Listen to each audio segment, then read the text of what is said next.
Tara, samahan niyo kaming mamasyal sa isa sa pinakamagandang tanawin dito sa bayan ng Alaminos, Pangasinan. Ito ay ang 100 Islands National Park. So, guess guys kung saan kami galing. So, kami ay galing sa probinsya ng Cagayan, bayan ng Tubigaraw City. So, bali sa Tubigaraw City, umalis kami 5:30 a.m. and we consume 11 hours from Tubigaraw City to Pangasinan. So sa loob ng 11 hours na pagta-travel po namin, kasama na dyan yung mga stopover po namin. Kaya ganun kahaba yung aming travel. So this time we're heading to Alaminos, Pangasinan. So kung saan makikita ang 100 Islands National Park. So bali from San Carlos to Alaminos po kami ngayon. So by the way, yan yung mga kasama namin sa pamamasyal. So, here we go guys. So, we're riding sa isang boat na narentahan po namin. A medium size. Ang worth po niya is 1,800.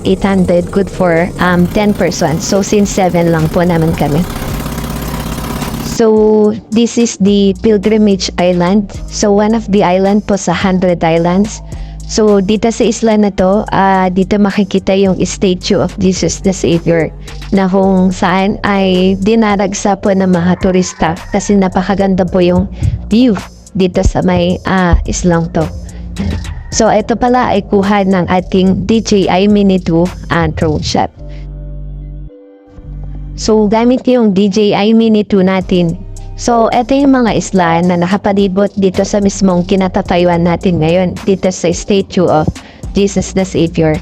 So, itong mga isla na to ay hindi siya magkakalayo. So, halos magkakadikit lang siya. So, dito sa baba tayo galing, yan po yung tinawiran natin with of plastic box na naka-float lang po siya. So, bawat isla, meron kanya-kanyang activity na pwede ninyong gawin. Pwede ding reef diving, helmet diving, pwede din snorkeling, at meron din children islands para sa mga bata.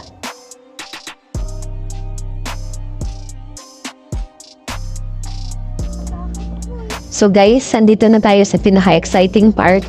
So susubukan natin mag-reef diving. So nandito pala tayo sa Imelda Cave, na kung saan ay ito yung cave na may tubig sa loob, na kung saan dun tayo tatalo.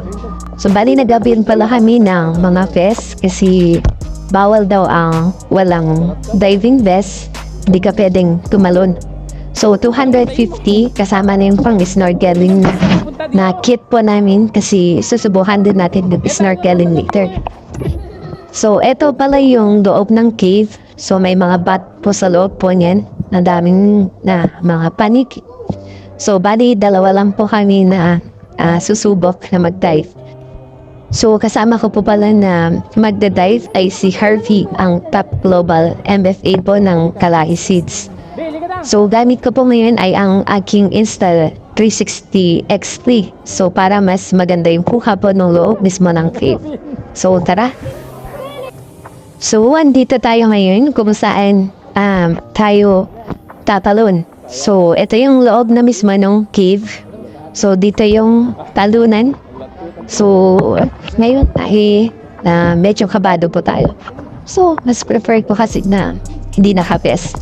Pero dahil pinagbabawal na tumalon na walang vest, so mapipilitan tayo mag-vest kahit marunong tayo ng So, let's go!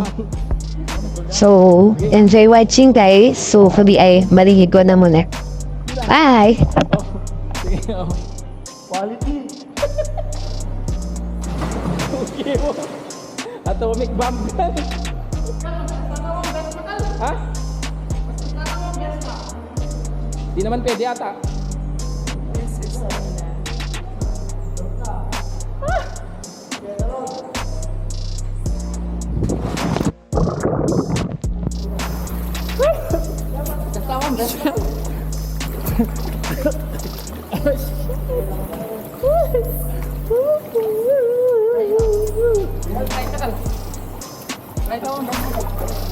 Bawal ata.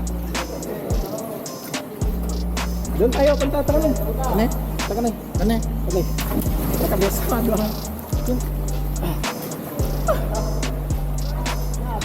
Ali, ulam pa, Jero. Nag-alak yung lahat ko tayo. Marin naman kayo, Mansyo.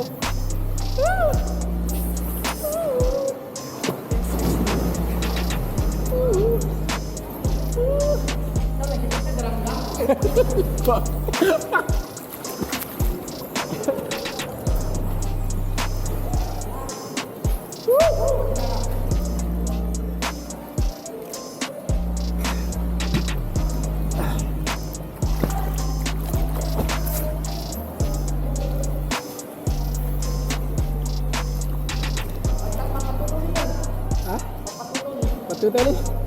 Acit.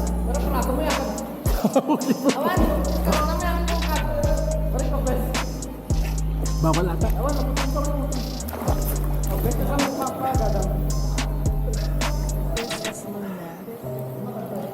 Yeah. What's up? What's up? What's up? Guys.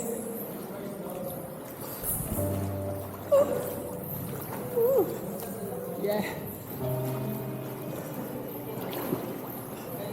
Basta kasabot pa talikod ka. Dua gama. Sama kami tag yung ano, taduhay.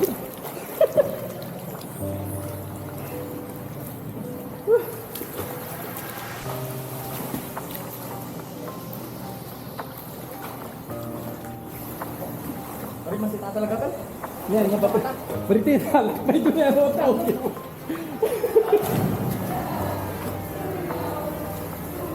Hindi ko may pwede kami yung Pwede ka neta. Right ka na eh. Ha? Aray. So thank you for watching, guys. So till next ride, and please do keep on supporting my videos, and please do like, subscribe, and share po. So maraming salamat. Stay safe and ride safe. Bye.